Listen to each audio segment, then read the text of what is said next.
Assalamualaikum, halo sahabat pecinta budidaya ikan nila. Untuk video ini kita membahas kesalahan dalam memisahkan induk ikan nila.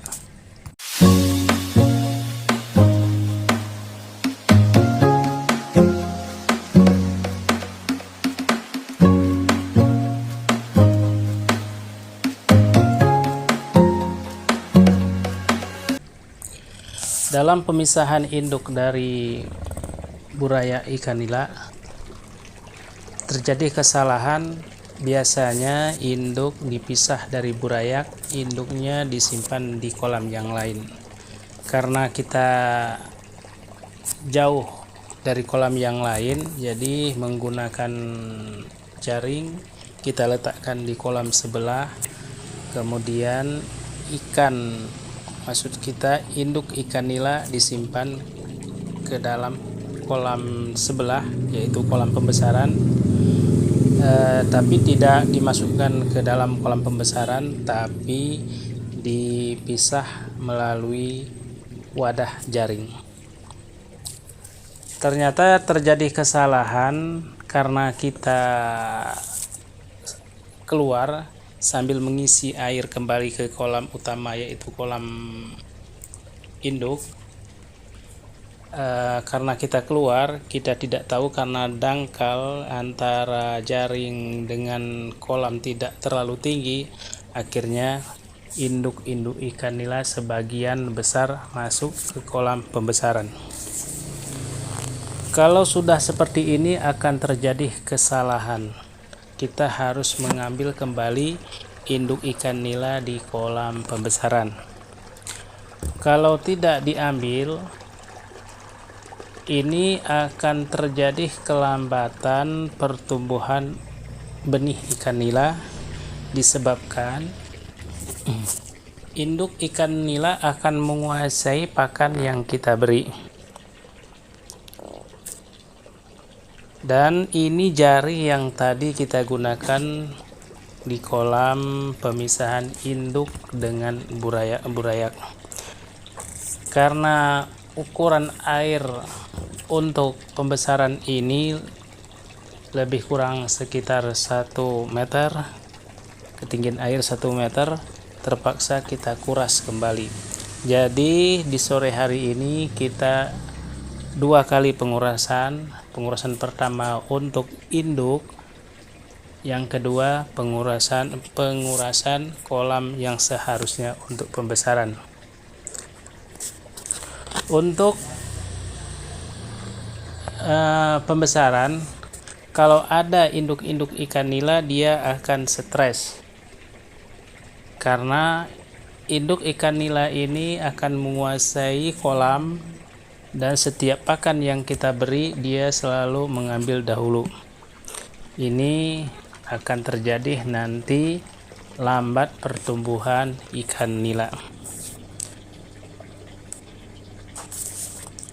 Sekarang setelah kita kuras, berhubung hari sudah sore, secepatnya mudah-mudahan bisa keambil semua. Kalau tidak bisa, besok kita akan ambil lagi ikan yang ada di sini. Kelihatannya sangat banyak ikan masih tersimpan di dalam kolam ini.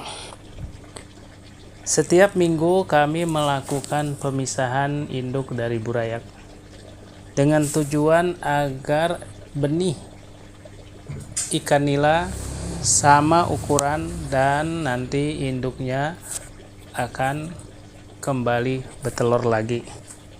Kita tidak saja mengambil benih, atau maksud kita burayak, andai kata nanti di mulut induk ada telur yang lagi dierami oleh induk, maka kita juga akan mengangkat atau mengambil telur-telur semuanya, akan kita pisahkan dari induk dan kita tetas sendiri. Cara ini kita lakukan supaya burayak itu sama ukuran besarnya. Di dalam pembesaran tidak boleh ada ikan-ikan yang besar karena ini sangat mengganggu pertumbuhan ikan-ikan yang lain. Inilah sering terjadi kesalahan, tapi setiap kesalahan itu akan menjadi pedoman bagi kita dan menjadi contoh bagi kita sesuatu ilmu yang belum kita dapati dari manapun, tapi kita bisa mendapatnya dari pengalaman.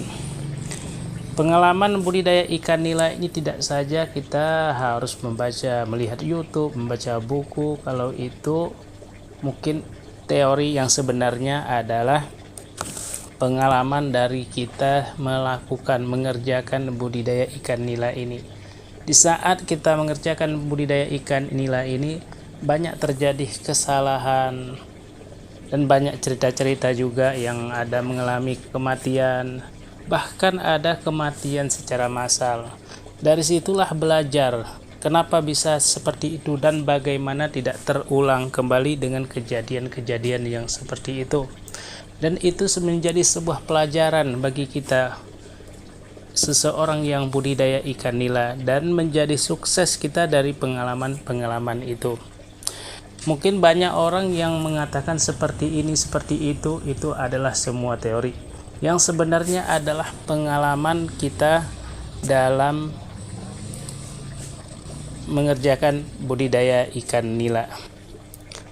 Sekali lagi, untuk budidaya ikan nila kita tidak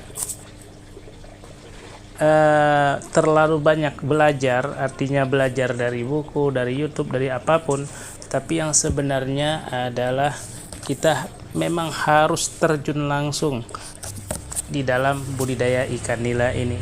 Sebaiknya kita bisa memulainya dari awal, dari benih, kemudian masuk ke pembesaran, masuk lagi konsumsi, kemudian kita coba dengan pembenihan, kita coba lagi pembesaran seperti apa, bagaimana mengejar kecepatan pembesaran.